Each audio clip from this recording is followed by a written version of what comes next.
វិលៀមជានាមសួនច្បារ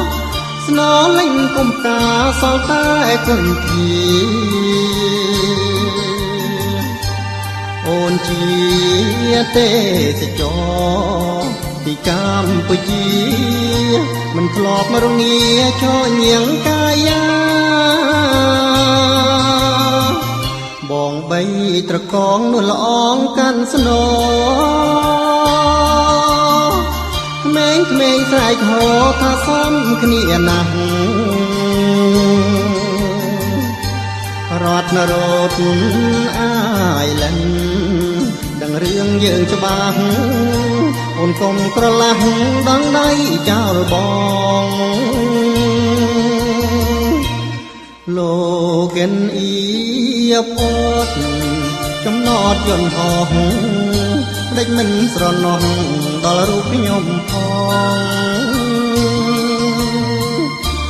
រដូវស្នោធ្លាក់មិនតន់កន្លងនាងនាំនួនល្អវាឆ្ងាយខ្ញុំហើយ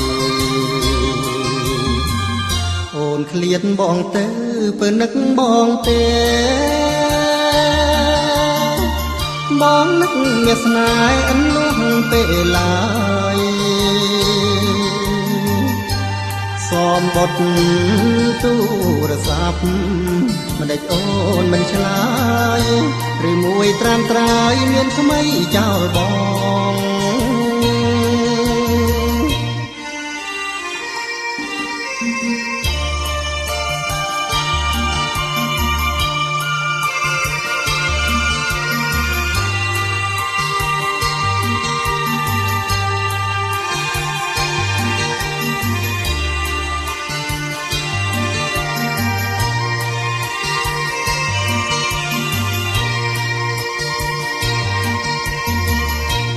លោ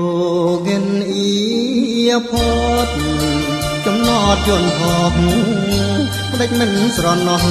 ដល់រូបខ្ញុំផងរដូវស្នោធ្លាក់មិនតន់កន្លងនាងនាំនួនល្អវាឆ្ងាយខ្ញុំហើយអូនឃ្លាតបងទៅពើនឹកបងទេបងនឹកមានស្នេហ៍អន្លងពេលឡើយសំបុតទូរស័ព្ទមិនដេចអូនមិនឆ្លើយ